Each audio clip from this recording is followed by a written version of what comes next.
This episode of Invent America Radio is brought to you by America's Inventor Lady and HomeTalkUSA. HomeTalk is a proud member of the King Broadcasting Network and has been bringing you the best of America's home-based product innovation since 1998.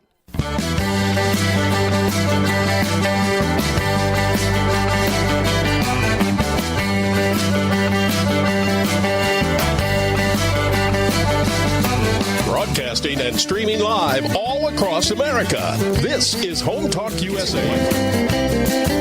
Join us this hour for our segment Invent America with your co-host Rita Crompton. Discover what's next for new products and innovations. Or if you have that next great big idea, learn what it takes to bring your invention to the world. As let Rita Crompton talk to America's inventors and innovators. Remember, the America of tomorrow is being invented today. Hello, America, and welcome to Invent America, because America invents. Hey, America, thanks so much for being with us for this episode of Invent America, because America invents. We have been doing it for centuries, and we will continue to do it for centuries more. And this is where we try to give inventors that advice. I mean, there is so much really bad stuff out there, and we want to be able to give you the right information so you can make the right steps. And one of the things that we run into all the time, and my first guest is going to go over this with me, and sometimes it makes us laugh, Fantasyland, because an inventor comes up with an idea and they think, oh my God, I'm going to go buy an island. And, the reality check is, oh yeah, you get to keep your house. So, that I don't mean to make that sound quite so harsh, because there is, between Fantasyland and reality check, there's Happy Land. And that means you get your product to the marketplace successfully and you're making sales. But holy cow, it can be a real roller coaster ride, right, George? Mm-hmm. So George Peters is the president of New England Invents and a longtime inventor himself. And he went through a few Fantasylands and reality checks, didn't you, George? They're burned in my memory forever, Rita. I can tell you that. So, all right. So, you've got two products out there. KettlePizza is your most famous product.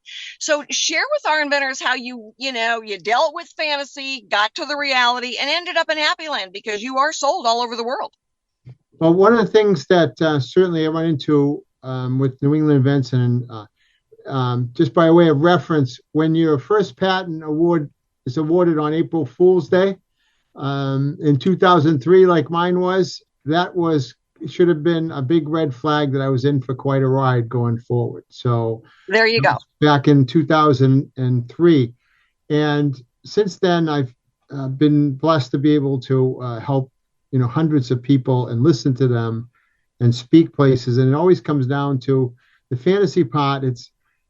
It's never been done before. So because I haven't seen it. And I just ask everybody, I said, well, have you seen everything? And have you been everywhere? And you haven't? Well, I don't see it online. And everybody thinks because they haven't seen it online that it doesn't exist, or more importantly, that it doesn't already hold a patent. And there's a lot of reasons why products don't come to market that are patented. And as many as I do, Rita. And that's the biggest fantasy that I try to have people overcome with, because that fantasy is fueled by people around them, well-meaning people, family and friends, that don't want to hurt their feelings and tell them, yeah, that's a great idea. As you know, the reality comes when you ask somebody, well, did they tell you how much they would buy it for? Well, no. I said, well, that's where the reality comes in. Yep. One of the areas that we run into frequently is inventors don't realize that if it's been done anywhere in the world, they go, well, I don't want to sell all over the world. I just want to sell in America. It's like, but the idea is that if the product has been done anywhere in the world, you will not be granted a U.S. patent. And so they get frustrated with the idea, well, we find one in Finland, or we find one in South Africa or someplace else, and realize that it's now part of the public domain. And even though that product may not be sold in America, you won't get to file a patent. So, part of it too is that you don't have to have a patent to go to market, but you need the patent to negotiate. I've been in many rooms, and on the other side of the table, they start with a couple of questions. They ask you if you had a good trip, and then you hold up your item and they say, do you have a patent for that? Well, if you say yes, they offer you a coffee after that to stay longer. If you say no, they usually start looking at their watch. And that's not a good sign when you're in a room with somebody who might be a buyer or someone that looking to license your intellectual property. If you answer, yes, I have a patent and I've been selling a few and they're going great, well, then they offer to take you to lunch. So Right. it's very important that it's like building a house. Yeah. Good location, I always tell foundation. people the first conversation with a potential licensee is about 15 seconds. They want to know, what problem did you solve? How did you solve it? Did you use a registered patent attorney? And can we make it at a price the consumer will pay?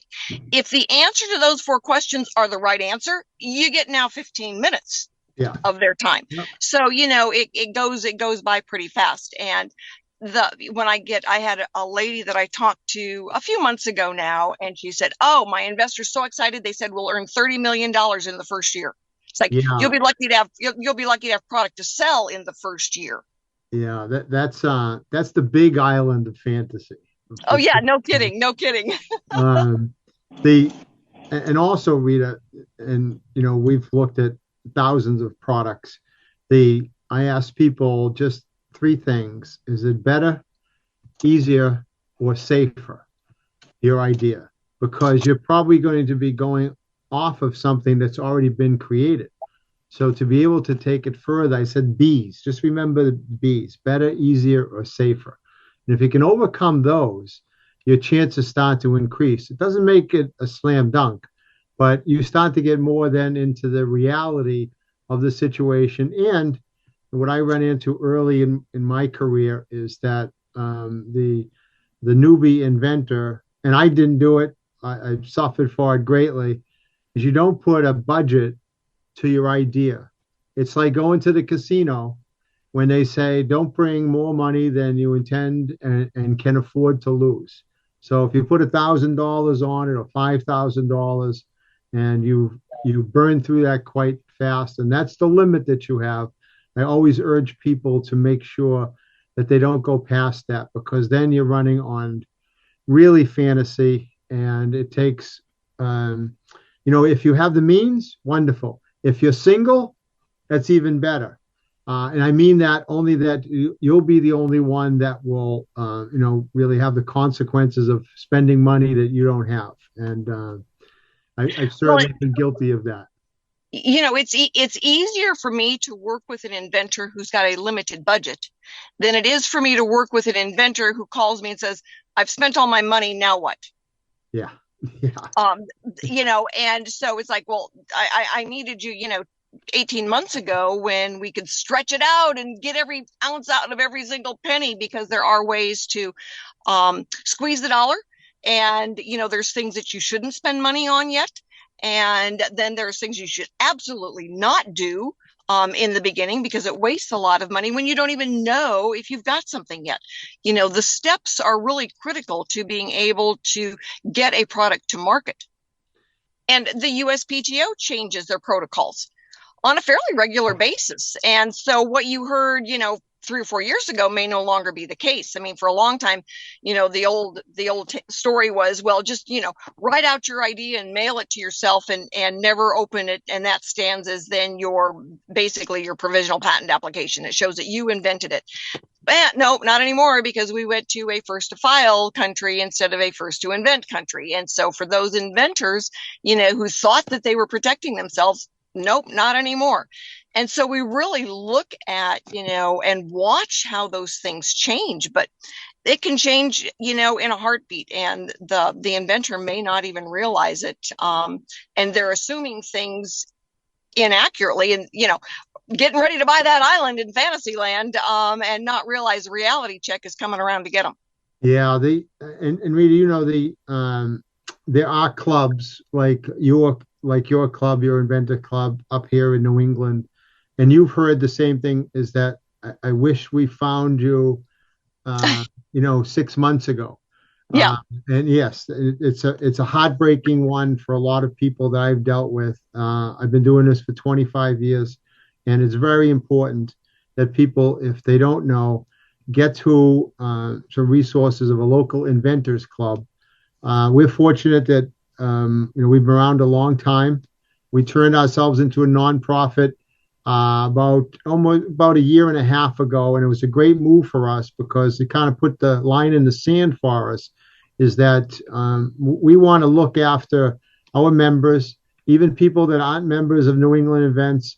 We help them. We don't want to get them going down the path without letting them know that they might be going in the wrong direction. And many people that, even you, Rita, and myself, you don't hear from those people again because they understand how difficult the journey it is when you're not reading those road signs.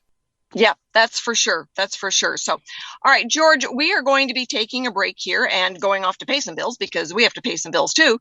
And, I know you're going to be coming back on as we kind of wrap this up. And we've got two inventors who are going to join us. They're going to share some of their reality checks and their, fantasy land stuff.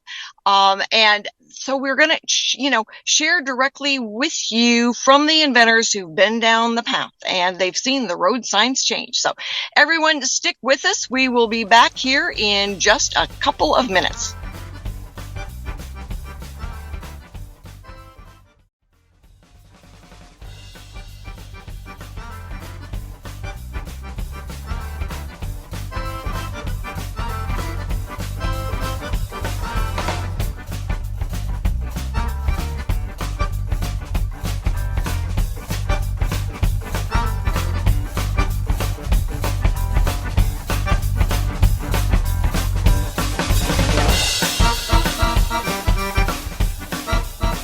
Hey, everybody, thanks so much for being with us. We are going through the process of inventing and talking with some of our inventors, about, we kind of laugh about it, say Fantasyland versus reality check. And every inventor has been on one side of that pendulum swing or the other, and frequently multiple times. So my next guest is Russell Kramer. I've known Russell for years. He has got multiple products in the marketplace, multiple patents filed, doing some great work. The one we're talking about today is copper microbe stopper because we want to let people know it's out there, especially, Michael King's got COVID. There's another variant going around. Yucky germs everywhere. Russell has invented a product that can be specifically tailored to fit on different surfaces, door handles at schools, doorknobs, on a bus. Not necessarily the knobs, but the handle that you reach for. Well, copper is a natural fighter of those bacteria and stuff. So Russell knows a lot more about the science of this because he's done the science.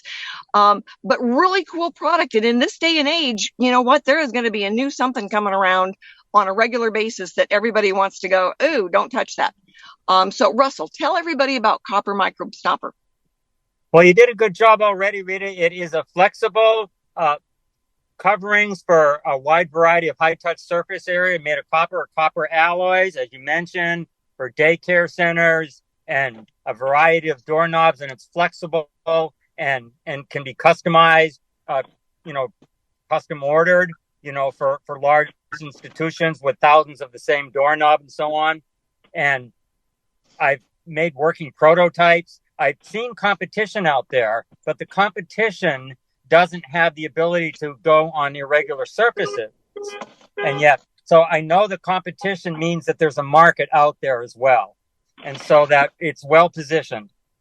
That is a really good point that you bring up, because having something that's better, you don't have to pay all the money to educate the buying public that you solved a problem they didn't know they had.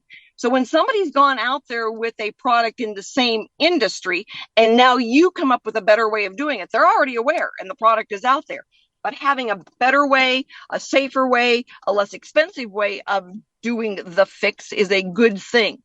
So, with our topic today, as far as that, Fantasyland versus the reality check. So what was your first Fantasyland that got knocked over by reality check? Well, I've been at this a while. And as far as this invention, I've been a member of the Inventors Association in New England Invents for a long time. So they help kind of wring out the fantasies from my brain quite a bit. So I have an advantage. And so, but one of the fantasies that I've been dealing with and that's been contradicted is things will go easy at the patent office. Yeah, that's true. And so that's a little fantasy, and that I never really had the fantasy that as soon as you get a patent that someone's going to come knocking at your door, but there will be people, but it's not good people. It's those leeches that try to come after your money. They'll come knocking at your door. But, that's a fantasy that can happen quite a bit. And that, that I can get out of this, without investing too much or, things like that. And so I think the big fantasy is that, it's not that I had to have a patent to have someone knock on my door, but I didn't have to do anything else. And that, you do have to get it out there, and you do have to get working prototypes. And if you can start selling them, great, so that, that there's a big follow-up that really has to happen. Yeah. And I think you made a really good point, is that when you are part of a group where you go and you can ask the questions, you're going to learn a lot more. And a lot of times the groups will help, give you the reality check on the right steps, so that you're not dreaming about making millions of dollars right away, but you have a much better idea on the steps to take and what to do, so that eventually you might be able to get to happy land without having to, sell your car. Yeah. And then I guess I got to move along. And so the last question, I think, has to do with what would I recommend for other inventors? Yeah. And that would just be that, start off, we were told at the Inventors Group, just start off with small, simple to design products that don't take up a lot of shelf space or a lot of capital investment. Most inventors don't have a big budget, so don't try to invent the next IBM computer or something. Try to keep things simple but effective, and George's advice of better, safer, and so on, but try to keep your inventions simple. And thanks a lot, Rita. Hey, everybody. Thanks so much for being with us as we talk about Fantasyland versus Reality Check.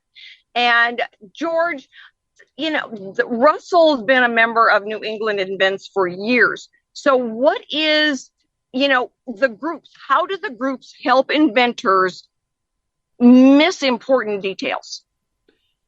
Well, I can tell you from seeing Russell's product that he was talking about earlier, we have 6 or 7 times a year, we would meet with all experienced inventors. We'd meet in private. We'd record the group, and you got a chance to pitch your idea in front of people who have been through the ringer, been through the process, and you get immediate feedback. I often tell people that when I wanted something said good about my product or something I was working on, I'd show it to my mom, because no matter how bad it was, she always said it looked great, no matter what. But then you show it to people who really could give you, and we weren't ever, I've showed product within the group of, at the time, Inventors Association, but you get really good feedback from people who aren't meant to hurt your feelings. They're meant from really trying to prevent you from getting blown up if you go down further with the product. So I'd rather have my feelings hurt than a car wreck later on. And that's very true. That's very important for people to understand that. Get yourself to a group that you can feel comfortable with. They're like-minded people. They think like you. They look at things that way. They're not going to embarrass you. They're there to help you. And we've been doing that for a long time. Well, and a lot of inventors, they're going to want your opinion when they get teed up and ready to go. And those groups, it's like the Inventors Roundtable, New England Invents.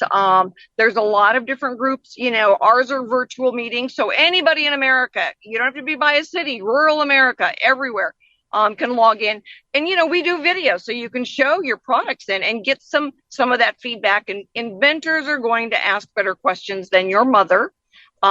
They're going to ask better questions than, even your friends. If when they don't want to hurt your feelings. So they want you to be able to, give honest information. So anyway, we've got another inventor coming up who's going to talk about her Fantasyland versus Reality Check. And we are grateful. So stick with us, America. And we're going to be giving you the information you need to go out there and invent successfully.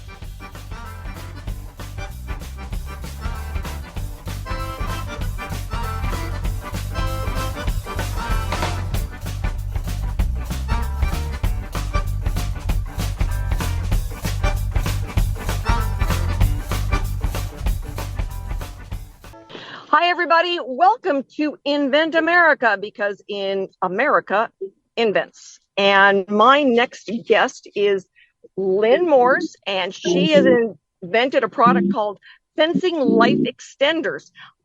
She has been doing security and compliance audits for several different companies, assisted living to the corporate giants, as well as testing facilities. So, Lynn, thanks so much for being with us today. Tell our listeners a little bit about yourself. I also work for the post office, used to carry mail, and now I'm working in the maintenance and custodial department at the plant. Lived in 4 states, so I'm just, working it out. And all right. So tell us about Fencing Life Extenders. What is it? It is a metal fence post holder, designed to look like a wrought iron fence post holder to kind of match those really pretty gates, so that your who thinks I'm rich aunt really wants it, and so that your not so rich uncle can afford it was the plan. And but to hold your fence post up to 6 feet, a real 6-foot post above the ground, just a little bit above the ground, so that it doesn't rot in the ground, and so that insects don't eat it all up in the ground. And so it's also easier to replace should you need to, because you just attach it there. It makes it kind of easier to install. Metal reinforces concrete, so you don't have to use quite as much concrete, and you don't have to redig the hole either, unless something catastrophic happens to your fence. So, wonderful. Excellent. Yeah, so, sticking with our topic today of Fantasyland versus reality check, share with our listeners kind of your biggest surprise in, this crazy process. My biggest surprise is kind of a conglomeration of the marketing and the industry together, because getting into the industry is so difficult with fencing, even though I thought I was already in because I've built fences and things like that, but you're not in. So, no, you're not. The marketing, the marketing, the company that I went with to do my product, the patent and everything, and I'm not going to say their name or anything right now. They came at me marketing to me, them, like fast and furious, every day phone call, every week. When they found out what days I got paid, I'm telling you, it was twice that day that they would call. They marketed themselves to me really intently. And so I thought when we were talking about marketing and this is and that's what they're going to do, that they actually meant what they said, and then they didn't do that. They didn't do for me what they did for themselves to me. Right. And not by, not even close. And that it's one of those invention promotion companies, and we've had programs about them that we put them on the scoundrel list, because exactly, you are their business model, not getting the product to market. And for a lot of inventors, they do run into that. Just like you're saying, is that, all kinds of promises get made, but they're marketing them to you. It's like I get inventors that say, well, I'm going to go to this trade show for inventors. It's like, don't go to that one. It's a feeding frenzy, and you're the main course. Go to the one for your industry, so you're talking to the people who could actually be reselling your product. Yeah, and by the time that I've called, like I've gone and marketed myself in other ways and contests or whatever, I'm so out of money because, my the post office didn't pay their rural carriers, and then I hit my head and was out of work for a little while because I bounced off the concrete. I did lose my home, so I just don't have the money to do all these things at the moment, and I don't know how to crowdfund and all that. And they all want money. Everybody wants money to help you. Then it's just like, it's tough. And so, all right. So what's next for you, Lynn? Where are you trying to get to? Where am I trying to get to? If I I've showed my product and I've done the research I know that it will sell. I know for a fact it will sell. I know that I've got people that want it. I've got installers that want to install it. And I just don't have, the people that have the money to invest, or to pre-order or anything like that.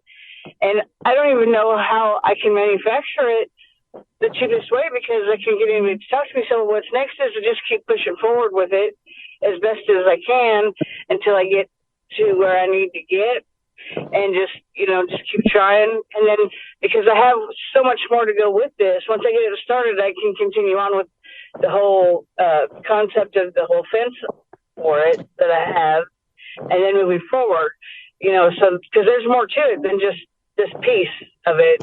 I just have to get this piece going to get the rest of it going.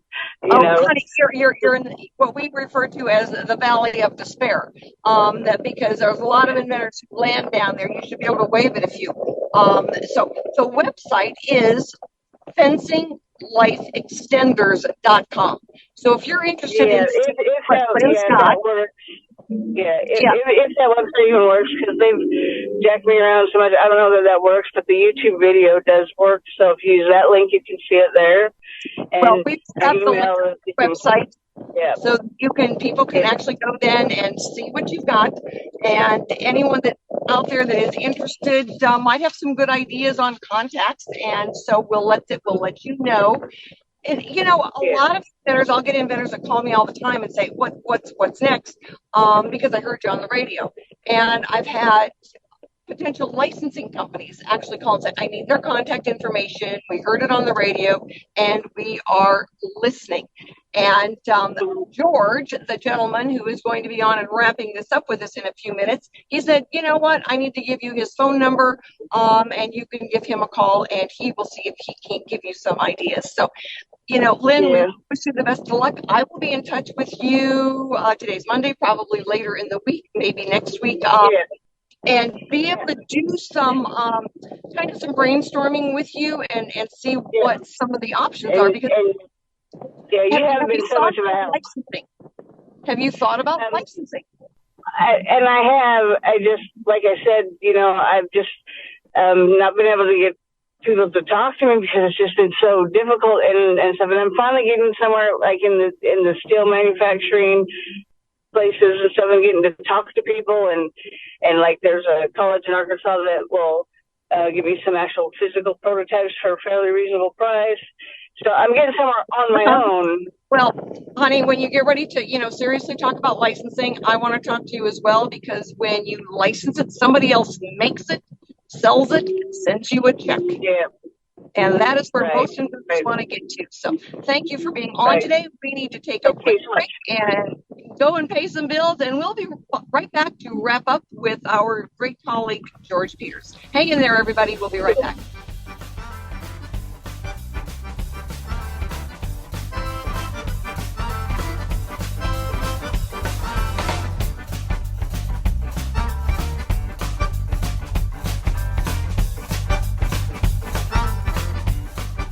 How would you like to get a free smartphone? If you own a smartphone, listen to this incredible offer that's almost too good to be true. Right now, you can switch your plan and get service with us for as little as $2 a day. Guaranteed for life. Plus, get a free smartphone every year. Call the free smartphone hotline now and we'll move your number from your existing service. Think of your savings. So don't wait. Switch your plan, save money, plus get a free smartphone every year. Call the free smartphone hotline right now. We guarantee you're going to love our service. If you don't like what we say, you can hang up on us. But you won't. Right now, you can switch your plan and get service with us for as little as $2 a day. Guaranteed for life. Call the free smartphone hotline right now. 800-339-0930. 800-339-0930. 800-339-0930. That's 800-339-0930.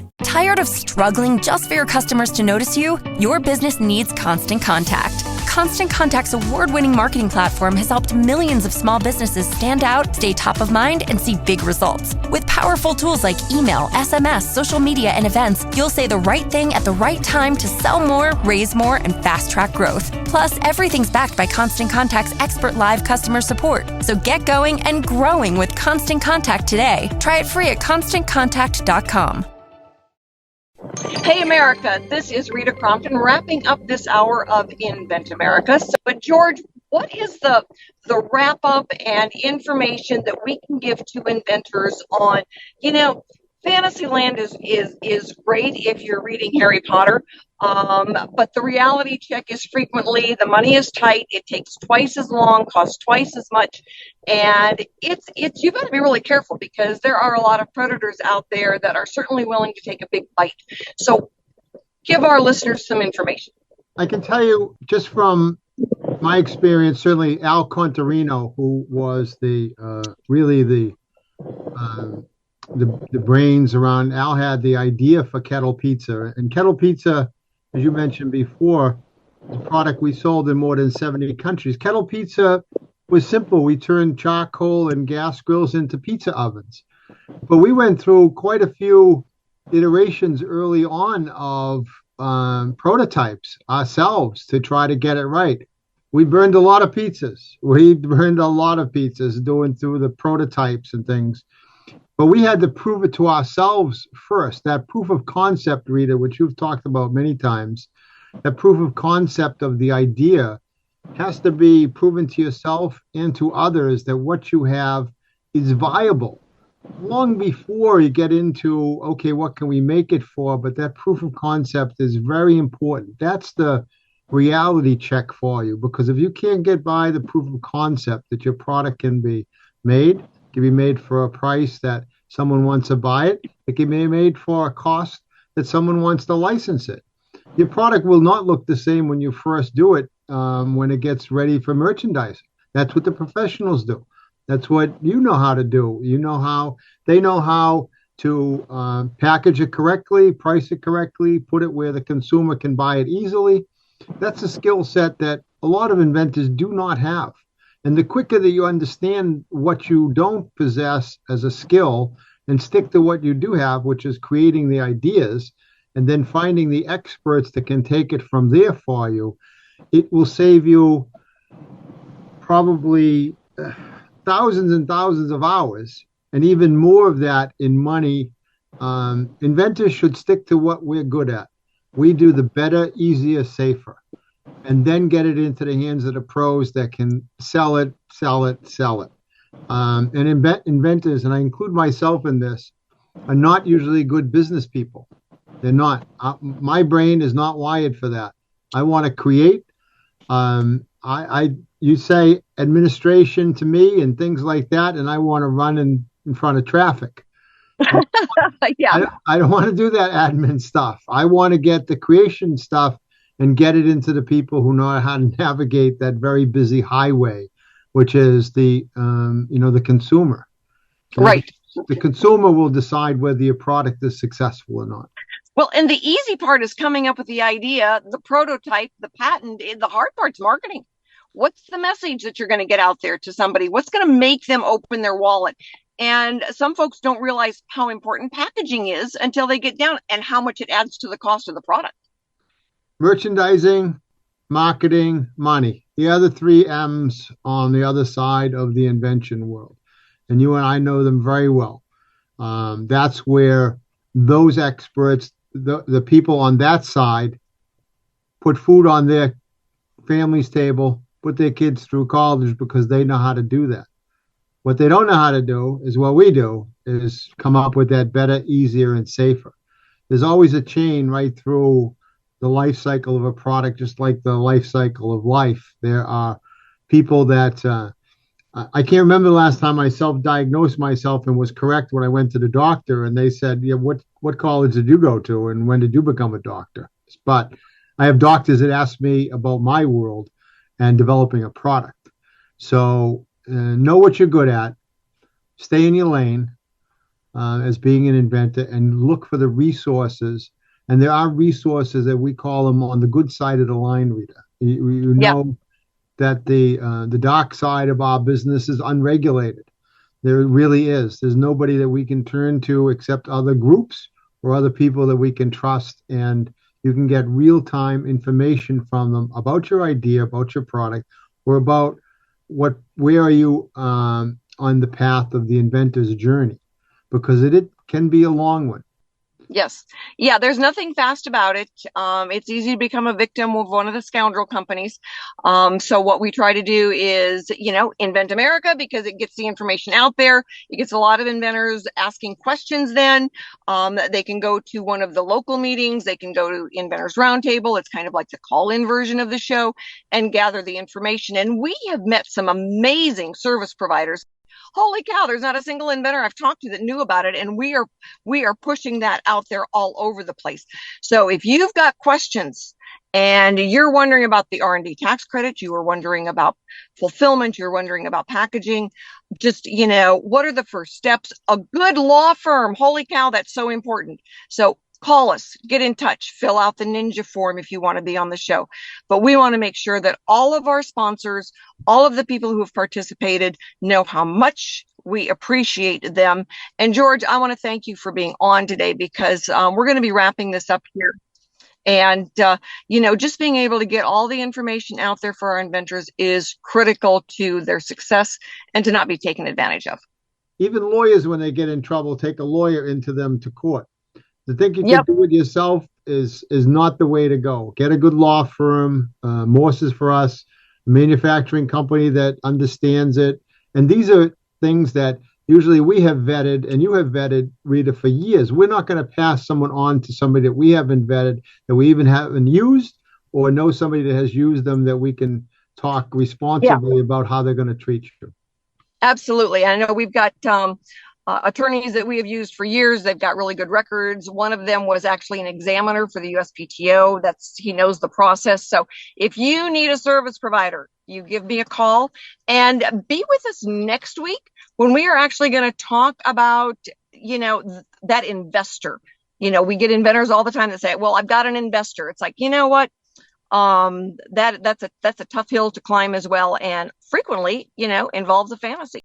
Thanks everyone for joining us today. We will be back next week with more stories on getting products from mind to market. We will have new inventors and industry experts. So join us and have a wonderful week.